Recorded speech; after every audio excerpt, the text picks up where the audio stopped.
السلام علیکم۔ آج اسلامیات میں ہمارا ٹاپک ہے حدیث۔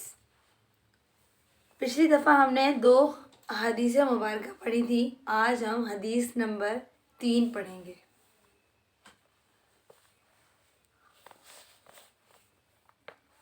حدیث نمبر 3 ہے، خیرکم من تعلم القرآن وعلمہ۔ ترجمہ، تم میں سے بہتر وہ ہے جس نے قرآن سیکھا اور دوسروں کو سکھایا۔ جس نے قرآن سیکھا اور دوسروں کو سکھایا وہ تم میں بہتر ہے۔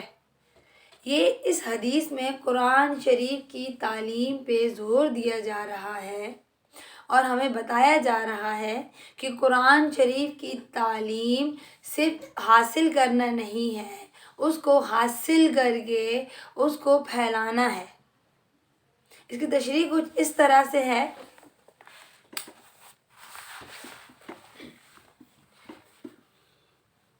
قرآن مجید کلام الہی ہے جس کا موضوع انسان ہے۔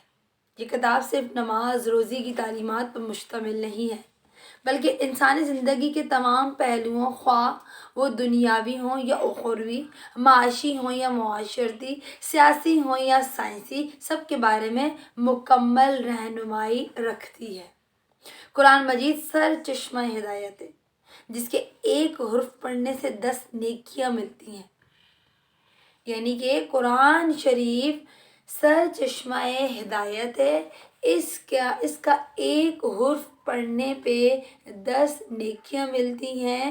تو لفظ ہے الف لام میم، اس میں 3 حرف ہیں، الف لام میم، 3 حرف سے یہ لفظ بنا ہے، اور اس میں جو ہمیں نیکیاں مل رہی ہیں وہ مل رہی ہیں 30۔ ہم نے پڑھا الف لام میم، نیکیاں ملی 30، کیونکہ اس کے اندر 3 حروف ہیں۔ اس لفظ پڑھنے سے ایک شخص 30 نیکیوں کا حقدار ہو جاتا ہے۔ جب ہم قرآن شریف کی تلاوت کرتے ہیں تو آپ لوگوں نے دیکھا ہوگا، جب ہم قرآن شریف کی تلاوت کرتے ہیں تو بڑا اہتمام ہوتا ہے اس کا۔ ہم پہلے وضو بناتے ہیں، پاک صاف جگہ پہ قرآن شریف کو لے کے بیٹھتے ہیں، ایسے ہی کرتے ہیں نا۔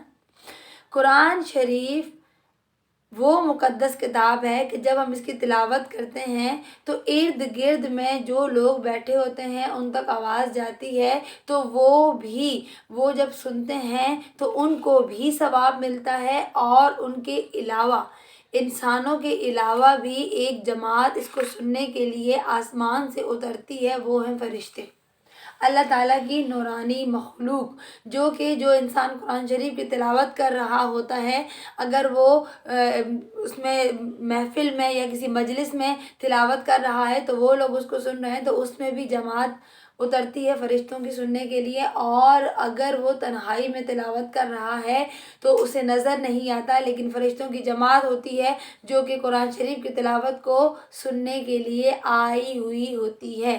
اتنی مقدس کتاب ہے یہ قرآن شریف۔ اللہ تعالیٰ کا قرآن مجید میں ارشاد ہے، ہم نے جن کو کتاب یعنی قرآن مجید دی ہے وہ اس کی تلاوت کا حق ادا کرتے ہیں، دراصل وہی اس پر ایمان رکھنے والے ہیں۔ حضور اکرم صلی اللہ علیہ وسلم کا ارشاد پاک ہے، قرآن مجید پڑھا کرو، قرآن مجید پڑھا کرو، کیونکہ وہ قیامت کے دن اپنے پڑھنے والوں کی سفارش کرے گا۔ سبحان اللہ۔ قرآن شریف پڑھا کریں، قرآن شریف کی تلاوت سے دوستی کر لیجئے، فرینڈشپ کر لیجئے۔ قرآن شریف ایسی کتاب ہے کہ جس کی ہم نے تلاوت کی بھی ہوگی تو قیامت کے دن جب سب نفسا نفسی میں گھرے ہوئے ہوں گے، یہ وہ کتاب ہے جو ہماری سفارش کرے گی۔ پھر ارشاد ہوا، جو قرآن رکھا رہے اور گھر والے اسے نہ پڑھیں وہ قیامت کے دن ان کی شکایت کرے گا۔ قرآن شریف ہر گھر میں رکھا ہوا ہوتا ہے، ظاہر ہے ہماری بڑی ہی یہ مقدس کتاب ہے، ہر گھر میں قرآن شریف ضرور رکھا جاتا ہے، یہ مسلمان کی پہچان ہے۔ لیکن صد افسوس کہ کچھ گھروں میں قرآن شریف یا تو رمضان میں نکلتا ہے یا جمعۃ المبارک کو نکلتا ہے۔ ڈیلی اس کی تلاوت بہت کم ہی کی جاتی ہے۔ تو قرآن شریف جب ایسی صورت میں نکلتا ہے، یعنی کہ کبھی کبھار ہم تھوڑے سے نا موسمی مسلمان ہیں نا، یا تو ہم جمعے کے مسلمان ہیں یا ہم رمضان کے مسلمان ہیں، تو ہم اپنے اپنے اس پہ نکالتے ہیں کہ نہیں بس آج جمعہ ہے تو قرآن کی تلاوت کریں گے، اب بس یہ آئے گا رمضان شریف آئے گا تو اس میں تلاوت کریں گے، رمضان شریف میں قرآن پاک نازل ہوا ہے نا تو بس رمضان میں زیادہ تلاوت کرنی چاہیے۔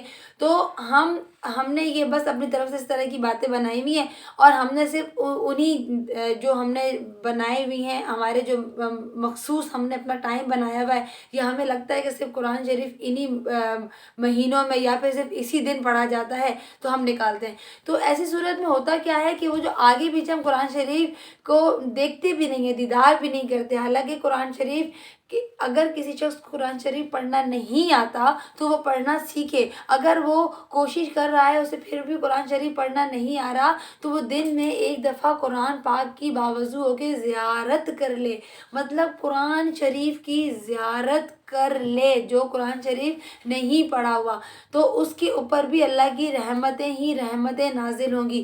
تو آپ مجھے بتائیے کہ جب قرآن شریف ہم پڑھے ہوئے ہیں اور ہم اس کو نہیں پڑھ رہے ہیں، ہم کہہ رہے ہیں کہ صرف ہم نے خاص دنوں میں پڑھنا ہے، یا پھر جمعہ المبارک ہو جائے گا، یا پھر ہم نے رمضان میں پڑھنا ہے، آگے پیچھے نہیں پڑھنا، تو وہ جو قرآن شریف آگے پیچھے کے دنوں میں رکھا ہی رہ جاتا ہے وہ قیامت کے دن شکایت نہیں کرے گا؟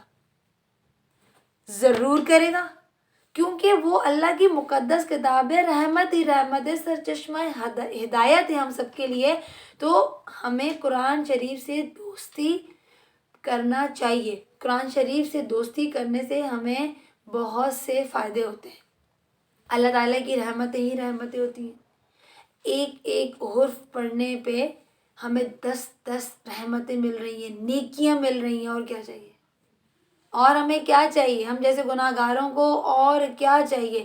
آپ صرف ایک صفحہ پڑھ لیا کیجئے، آپ زیادہ نہ بھی پڑھیں نا، آپ نے اگر قرآن شریف کا ایک صفحہ ڈیلی پڑھنے کی نماز فجر کے بعد یا پھر جس طرح آپ کو سہولت ملے پڑھنے کی عادت ڈال لی تو انشاءاللہ پورے سال آپ کی ایک تو آپ دیدار روز کریں گے قرآن شریف کا، اور ٹھیک 1 سال کے بعد قرآن شریف ختم ہو جائے گا۔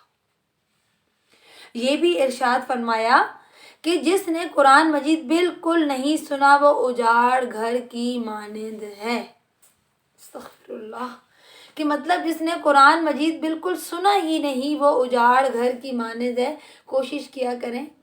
کوشش کیا کریں کہ اگر آپ کو قرآن پاک کی تلاوت آپ اونچے سے نہیں کر سکتے ہیں، زور زور سے آپ کو پڑھنے میں کبھی کبھی ہمیں نا بڑی شرم محسوس ہو رہی ہوتی، نہیں مجھے تو شرم آتی ہے، مجھ سے نہیں اونچا اونچا پڑھا جاتا، تو آپ اپنے گھر میں تلاوت قرآن پاک ضرور سنا کریں، آپ کو بہت اچھا لگے گا، اور آپ کے دیکھیں ہر گھر میں، ہر مسلمان کے گھر میں رحمت کے فرشتے تو آتے ہی آتے ہیں۔ جب آپ قرآن شریف کی تلاوت سن رہے ہوں گے تو آپ یقین کیجئے کہ کسی بھی قاری کی آپ تلاوت جو آپ کو پسند ہے ان کی تلاوت ضرور سنا کیجئے۔ جب آپ تلاوت قرآن پاک سن رہے ہوں گے تو وہ جو اس کی گونج آپ کے در و دیوار میں جا رہی ہوگی، آپ سوچ نہیں سکتے کہ کتنی اللہ کی رحمتیں نازل ہو رہی ہوں گی، آپ کو بھی نیکیاں مل رہی ہوں گی، وہ جو وہاں پہ فرشتوں کی جماعت ہوگی وہ الگ آپ کے لیے دعائیں خیر کر رہی ہوگی۔ تو ضرور یہ عادت ڈالیے، قرآن شریف کی تلاوت ضرور سنا کیجئے۔ قرآن مجید مکمل ضابطۂ حیات ہے، اس میں اللہ تعالیٰ کی معرفت کے خزانے ہیں، اور اس میں دین اور دنیا کی بھلائی کی باتیں ہیں۔ یہ وہ کتاب ہے جس کا پڑھنا ثواب، جس پر عمل کرنا باعث نجات، جس کا دیکھنا عبادت۔ اس لیے ضروری ہے کہ ہم قرآن مجید کا مطالعہ کریں، سمجھیں اور دوسروں کو اس کی تعلیم دیں۔ قرآن شریف کی تلاوت نہیں ہے، اس کا ترجمہ پڑھیں، اس کی تفسیر پڑھیں، آپ کو پتہ چلے گا کہ جتنی بھی امتیں گزر چکی ہیں ان کا بہت ڈیٹیل کے ساتھ اس میں ذکر ہے۔ قرآن شریف میں ہماری عام زندگی گزارنے کے سب طور طریقے بتا دیے گئے ہیں۔ قرآن شریف میں ہمیں ہمارے جتنے بھی حقوق ہیں، ہمیں سب حقوق اس میں واضح واضح بتا دیے گئے ہیں۔ قرآن شریف مکمل ضابطۂ حیات ہے۔ قرآن شریف کی صرف تلاوت نہیں کرنی ہے، اس کے ترجمے اور اس کی تفسیر کو سمجھنا بھی ضروری ہے۔ جب ہم قرآن شریف کے ترجمے کو پڑھیں گے، اس کی تفسیر کو سمجھیں گے، تب ہمیں پتہ چلے گا کہ اللہ تعالیٰ نے اس آخری کتاب میں کیا فرمایا ہے۔ قرآن شریف سر چشمہ ہدایت ہے۔ جب آپ اس کی تفسیر پڑھیں گے تو تب آپ کو پتہ چلے گا اس رحیم اور کریم نے ہم سے جو پہلی امتیں ہیں ان کے بارے میں کس طریقے سے ان کو ذکر کیا ہے۔ اس کی رحیمی اور اس کی کریمی سے آپ ہمکنار ہوں گے۔ قرآن شریف سے کب یہ باتیں آپ کو سمجھ آئیں گی؟ جب آپ قرآن شریف سے دوستی کریں گے، اس کے بعد آپ کو پتہ چلے گا کہ یہ کیسی کتاب ہے۔